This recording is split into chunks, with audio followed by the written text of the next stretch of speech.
Lire Magazine Littéraire présente Portrait, le podcast qui retrace la vie des grands noms de la littérature. Épisode 22, Jane Austen, talent et sentiments. Née en 1775, la romancière anglaise a su transcender avec humour et finesse le genre des romans sentimentaux en leur donnant une dimension psychologique. Avec un regard critique sur la société et la condition sociale de la femme, Jane Austen est entrée au panthéon des plus grands écrivains anglais. Tenue pour avoir inauguré la tradition des romans psychologiques anglais, Jane Austen fait partie de ces écrivains dont la réputation en France demeure brouillée. On l'imagine volontiers auteur de romans sentimentaux un peu mièvres, des prototypes de la collection Harlequin version époque romantique. De fait, la situation de la jeune fille devant la question cruciale du mariage est l'un de ses thèmes de prédilection, pour ne pas dire le leitmotiv de son œuvre. Mais c'est oublier que celle-ci se présente justement comme une critique des bleuettes qui avaient inondé la production littéraire de la seconde partie du XVIIIe siècle et qu'elle n'avait pas son pareil pour railler les pâmoisons et les soupirs des sottes. Et ce serait faire peu de cas de l'admiration que son œuvre a suscité, qui va crescendo, surtout à partir de la publication par son neveu James Edward Austen de A Memoir of Jane Austen en 1869, et cela tant auprès du grand public qu'aux yeux d'écrivains de premier ordre comme Henry James, Virginia Woolf ou Vladimir Nabokov. Cette austinolatrie ne s'est jamais démentie, ce dont témoignent encore les nombreuses adaptations contemporaines de son œuvre. Sa mort prématurée à 42 ans, des suites d'une maladie dont la nature a fait l'objet de nombreuses supputations, maladie de Hodgkin ou d'Addison, l'a certainement empêché d'enrichir une œuvre romanesque déjà considérable. Jane Austen est née le 16 décembre 1775 dans le sud de l'Angleterre, à Steventon, non loin de Basingstoke, dans le Hampshire. Son père, George Austen, pasteur anglican, était un homme cultivé et un grand lecteur. Sa mère, Cassandra Lee, quoique valétudinaire, était un esprit lucide et prompt à déceler tout contraste comique entre faux semblants et la réalité, entre la vérité et la vanité des rêves, trait de caractère dont Jane hérita. Le couple eut 8 enfants. Jane était la 7e, et ses revenus, bien que modestes, étaient suffisants pour faire vivre sa famille dans le cadre champêtre et provincial où Jane a passé une bonne partie de sa vie et dont elle a fait le théâtre principal de sa création littéraire. Avec sa sœur aînée Cassandra, dans la proximité de laquelle elle devait vivre presque toute sa vie, Jane fut envoyée pour son éducation primaire auprès d'une cousine assez collée-montée, Mrs. Anne Coley. L'expérience n'étant guère concluante, 2 ans plus tard, les filles Austen furent inscrites comme pensionnaires à l'Abbey House School de Reading. De retour à Steventon, l'accès à la riche bibliothèque paternelle permit à Jane de compléter sa formation par des lectures. Elle s'imprégna des grands maîtres du roman anglais du XVIIIe siècle, Samuel Johnson, Laurence Sterne, Henry Fielding, Samuel Richardson, Anne Radcliffe ou Fanny Burney. Exemple typique de ce que la lecture est aussi une expérience unique d'apprentissage de la vie, elle fut, dans le cas de Jane, à l'origine de sa vocation d'écrivain, même si, à n'en pas douter, les livres avaient pour elle valeur de refuge et lui offraient un monde peut-être plus facile à comprendre que celui bien réel auquel elle avait à se confronter. De la fin des années 1780 datent ainsi des poèmes, des histoires et des pièces de théâtre qu'on retrouve dans les 3 cahiers dits de Juvenilia et qui ne furent publiés que bien après sa mort en annexe de A Memoir of Jane Austen. Virginia Woolf eut à cœur d'insister sur la liberté de ton de ses premières tentatives littéraires, dans lesquelles l'adolescente n'hésitait pas à appeler un chat, tranchant par avance avec l'extraordinaire rigidité qui devait caractériser l'éducation des jeunes filles pendant l'ère victorienne. Mais, outre cette liberté impensable dans le siècle qui suivit, la jeune Jane faisait aussi preuve d'allant et de drôlerie, d'un sens aigu du comique des situations. Toutes les vertus se rencontraient en Lady Williams. Cette veuve possédait d'un beau douaire et les ruines d'un beau visage, lit-on dans un de ses premiers essais. Alors qu'elle n'en était qu'à ses gammes, Jane Austen était déjà sotto voce, pleinement elle-même. Ainsi, dès les Juvenilia, la voit-on réagir au vocabulaire convenu du roman de l'époque et à sa psychologie simpliste. Amour et amitié en 1790 est, parmi ses essais de jeunesse, l'un des plus aboutis. Dédié à sa cousine Elisa, l'infortunée comtesse de Feuillide, ce roman épistolaire se présente ouvertement comme une parodie, ce qu'indique déjà le sous-titre « Trompé en amitié et trahi en amour ». L'intrigue pour laisser penser qu'on a affaire à un conte de fées ou à un roman sentimental, avec ses retournements spectaculaires et ses évanouissements, mais le lecteur se rend compte très vite que Jane Austen y tourne en ridicule la sensiblerie romantique. Entre la fin de la première rédaction des Juvenilia vers 1794, Jane n'a pas 20 ans, et la publication en 1811 de son premier livre, Sense and Sensibility, en français Le cœur et la raison ou Raison et sentiment, le temps de Fleur 8 a passé pour la jeune fille. Elle n'est plus la jeune adolescente qui prenait conscience de son pouvoir de création romanesque, ni la Diane chasseresse en quête, comme nombre de ses héroïnes, du mari qui l'aurait établi et lui aurait assuré son avenir. Quelques événements avaient bouleversé son existence. Peut-être parce que l'état de santé de sa femme s'était détérioré, George Austen avait brusquement décidé, en novembre 1800, de prendre sa retraite, ce qui avait eu pour conséquence d'installer la famille à Bath dans une maison de ville ouverte sur un jardin à l'anglaise. L'année suivante, Jane avait sérieusement envisagé de se marier, mais l'élu de son cœur, dont l'identité ne nous est pas connue, mourut soudainement. Sans doute, cette dernière circonstance joua-t-elle un rôle dans sa décision en novembre 1802 de se rétracter après avoir, un bref moment, accepté de se fiancer avec Harris Bigwither, l'héritier qu'il avait demandé en mariage. Bref, bien que la question du mariage soit au centre de son œuvre, Jane Austen avait fini par se résoudre peu à peu à demeurer vieille fille et à mener une vie assez chiche, les femmes célibataires ayant une redoutable propension à être pauvres. La loi interdisait alors aux filles d'hériter de biens immobiliers.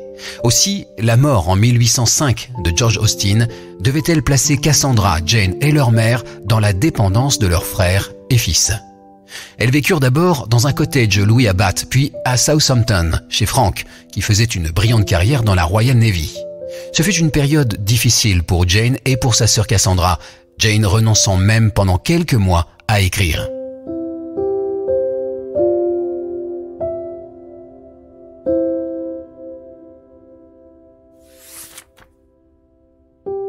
La femme de Frank était morte en donnant naissance à son 11e enfant. Jane prit un temps en charge une partie de l'éducation de ses neveux et nièces. Puis Edward, le 3e de la fratrie, mit à la disposition de sa mère et de ses sœurs le grand cottage de Chowtown. Ce retour dans le Hampshire permit à Jane, qui, malgré quelques tentatives, n'avait jusqu'alors rien publié, de revenir sérieusement à l'écriture. À cette période, elle entreprit de réécrire certains de ses textes de jeunesse et d'en créer d'autres, tâche qui l'occupa jusqu'à sa mort en juillet 1817. 4 grands romans furent publiés de son vivant, mais anonymement, le premier étant signé par un mystérieux « By a Lady » et les autres par la mention du livre antérieurement paru. En 1818, Cassandra et Henry Austen firent éditer Persuasion et Northanger Abbey. Henry a sorti cette publication d'une note biographique sur l'auteur, dans laquelle il révélait pour la première fois au public l'identité de l'auteur d'Orgueil et Préjugés.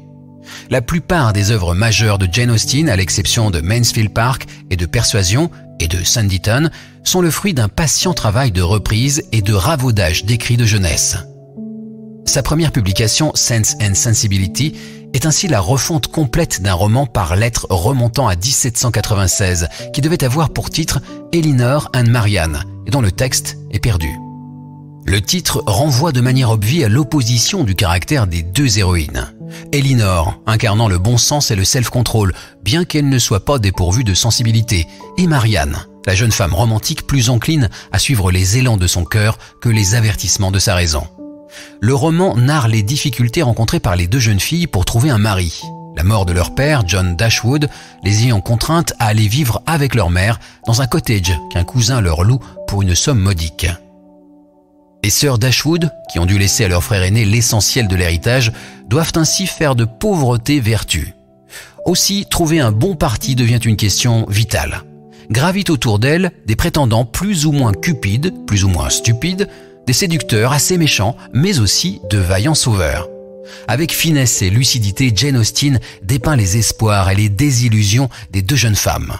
Si les deux sœurs souffrent beaucoup tout au long du récit, au dénouement, tout est bien qui finit bien, autrement dit, par des mariages heureux. Orgueil et préjugés, publié en janvier 1813, avait pour base une première ébauche rédigée en octobre 1796. Si l'on en croit la correspondance avec sa sœur, le texte de 1796, qui avait pour titre initial « Premières impressions », a été abrégé. La situation initiale ne surprend pas le lecteur familier de Jane Austen. Mrs. Bennet, femme de condition modeste et fort peu instruite, tente de marier ses 5 filles. S'ensuit une série d'intrigues où l'on voit évoluer les sentiments des différents protagonistes. Le fil conducteur narratif d'Orgueil et préjugés est la relation de 2 couples principaux.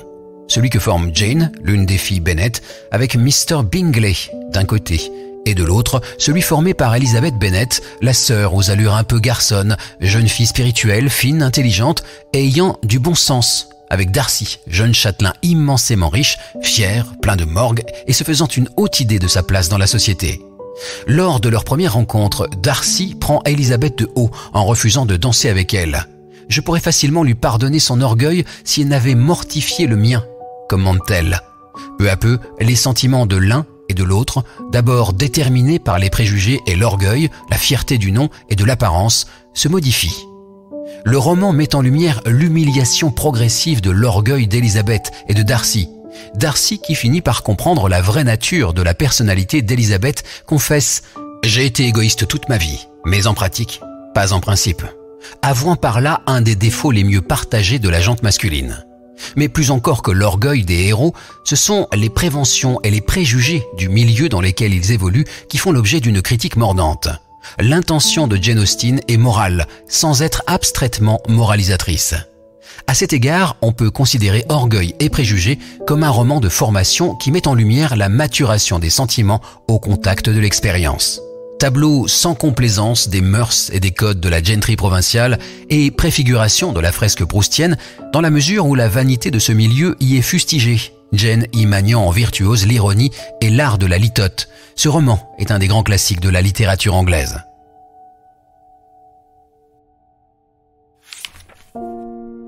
Mansfield Park, ou Les Trois Cousines, commencé en 1811 et publié en 1814 en 3 volumes, offre en 48 chapitres, et à travers les relations de 2 familles de propriétaires terriens, les Bertram et les Rushworth, une autre galerie de personnages dont la vacuité et souvent la bêtise sont habilement contrebalancées par la figure attachante et déchirante de Fanny Price, personnage à travers duquel le récit est filtré. Nièce adoptée par les Bertram, sa position est à la fois à l'intérieur et à l'extérieur de la famille, en fait un porte-parole privilégié de l'auteur. C'est une sorte de Cendrillon, marginalisé dans une société de bavardage mondain. Sa grandeur d'âme et de cœur et une certaine passivité ne lui permettent pas, à la différence d'Elizabeth Bennet, d'Orgueil et préjugés, de décrypter les arcanes de cette société codée, ni d'y conduire sa barque. En cherchant dans le silencieux repli sur soi, le spectacle de la nature et la quiétude du parc des Mansfield, de quoi résister aux diverses intrigues qui se nouent devant elle et autour d'elle.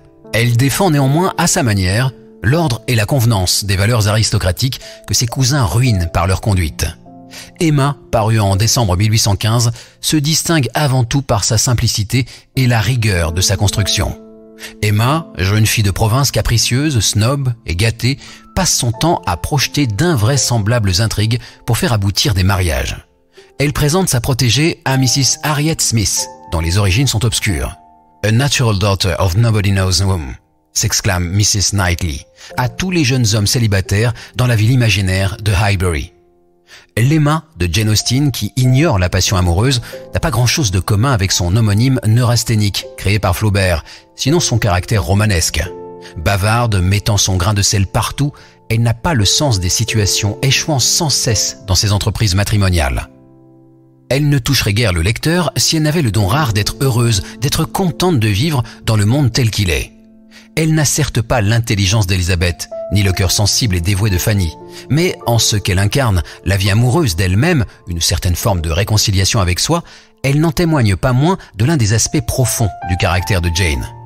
Parmi les autres projections plausibles de Jane Austen dans les personnages qu'elle a créés, il faut aussi y compter Anne Elliot, l'héroïne fanée de Persuasion, le roman sans doute le plus autobiographique, achevé peu avant sa mort. Anne n'a pas encore 30 ans et s'apprête à passer le reste de son existence sans l'amour d'un homme, ni l'affection d'une famille. Elle s'est peu à peu retirée dans un silence résigné, refusant la fréquentation du monde. quand le retour de celui qu'elle avait aimé jadis, devenu officier de marine, lui redonne peu à peu goût à la vie.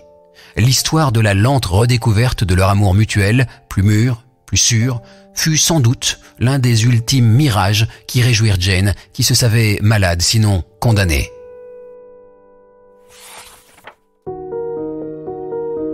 Achevée en 1803, l'abbaye de Northanger ne fut finalement publiée posthumément qu'en 1818. Le roman narre l'histoire de la fille d'un riche pasteur, Catherine Morland. Éprise du jeune Henry Tilney, elle est invitée dans sa vieille demeure moyenâgeuse de l'abbaye de Northanger par le général Tilney, le père d'Henry, qui est fort intéressé par la richesse supposée des Morland. Lectrice des romans d'Anne Radcliffe, son tempérament romanesque et les effusions d'une imagination trop prompte à s'enflammer conduisent la jeune fille à toutes sortes de fantaisies.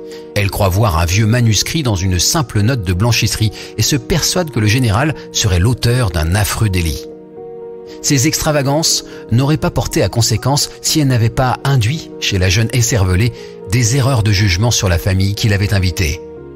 Une fois ramenée à la raison par Henry, elle doit se défendre à son tour contre les préventions du général contre sa propre famille, le beau-frère de Catherine ayant méthodiquement calomnié la famille Morland. Si, par son sujet, Northanger Abbey s'inscrit dans la droite ligne des autres romans de Jane Austen, il se singularise cependant par son côté farce et sa manière de souligner mezzo voce l'influence néfaste de la lecture des romans gothiques ou noirs sur les esprits encore naïfs. Sans doute, toujours convaincue à la fin de sa vie comme à ses débuts que le monde n'était qu'une merveilleuse et absurde folie, avait-elle fait sienne cette formule du père d'Élisabeth dans Orgueil et Préjugés. Pourquoi sommes-nous au monde, sinon pour amuser nos voisins et rire d'eux à notre tour? Dont acte.